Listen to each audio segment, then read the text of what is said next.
práticas na educação inclusiva. O ensino de língua portuguesa para surdos, desafios e possibilidades. A discussão sobre surdez, educação e o ensino de língua portuguesa vem sendo ampliada nos últimos anos por profissionais envolvidos com a educação de surdos, como também pela própria comunidade surda. Assim, a educação e inserção social dos surdos constituem um dos sérios problemas enfrentados por essa comunidade, para os quais muitos caminhos têm sido seguidos na busca de soluções. A oficialização da Libras, Língua Brasileira de Sinais, pela Lei número 10.436, de 24 de abril de 2002, começa a abrir alguns caminhos. Nesse sentido, o pesquisador Carlos Scliar diz que a língua de sinais constitui o elemento identificatório dos surdos, e o fato de se constituir em comunidade significa que compartilham e conhecem os usos e normas da mesma língua, já que interagem cotidianamente em um processo comunicativo eficaz e eficiente.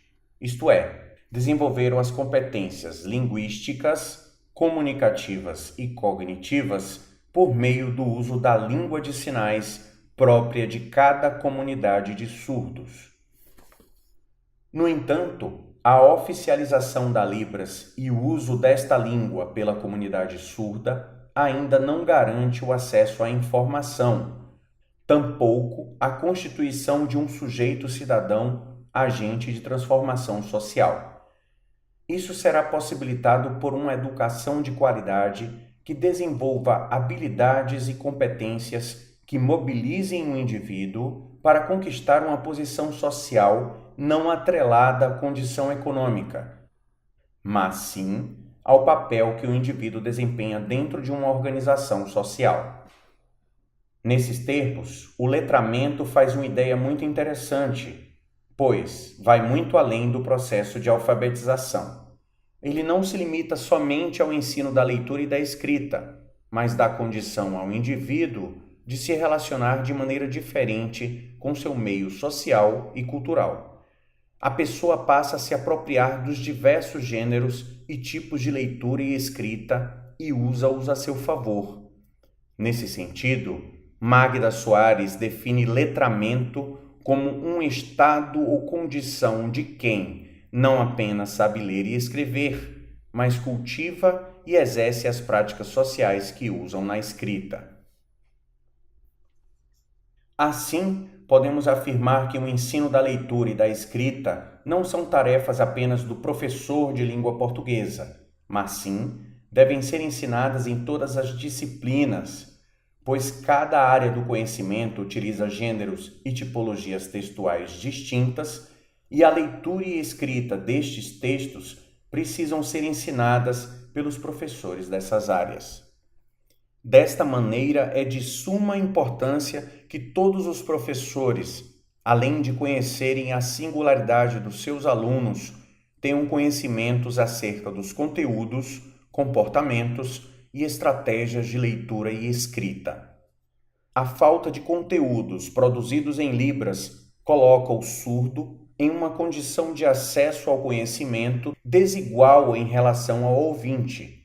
Esse fato o coloca também em uma desvantagem de significados linguísticos.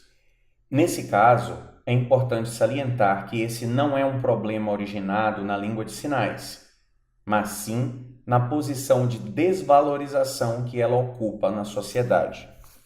Os materiais para o ensino de português para estrangeiros, na sua maioria, são elaborados pautados em abordagens com ênfase na forma, com memorização de vocábulos e manuseio de estruturas gramaticais.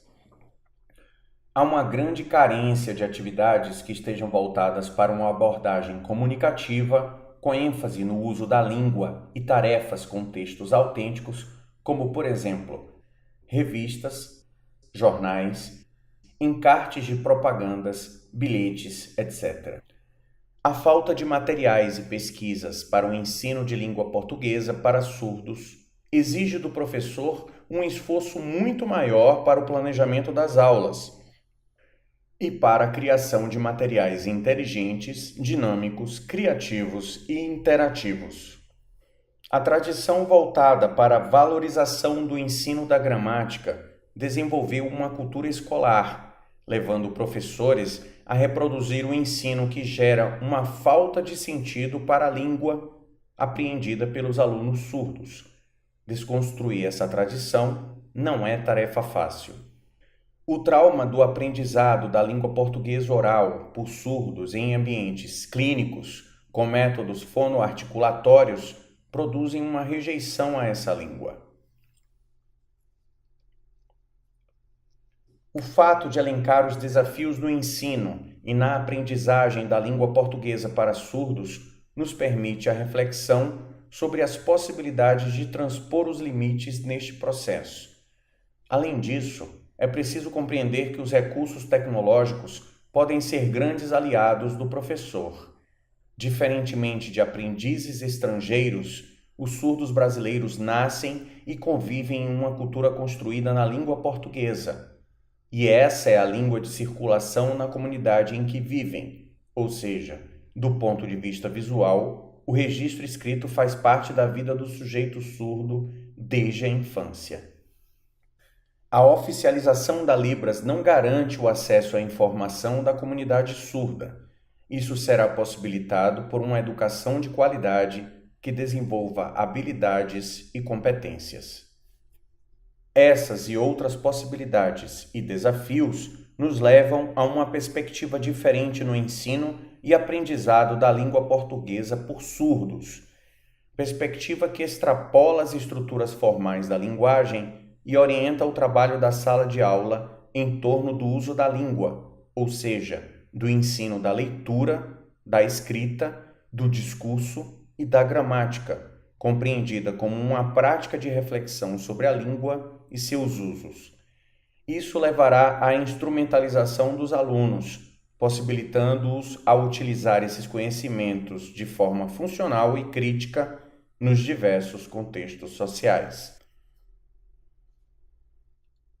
Saiba mais. Schneuli B. Dous J. Gêneros orais e escritos na escola. Tradução e organização Roxane Rojo e Glais Sales Cordeiro. Campinas, São Paulo. Mercado de Letras, 2004. Páginas 95 a 128. Escliar C. Surdez. Um olhar sobre as diferenças. Porto Alegre, Rio Grande do Sul.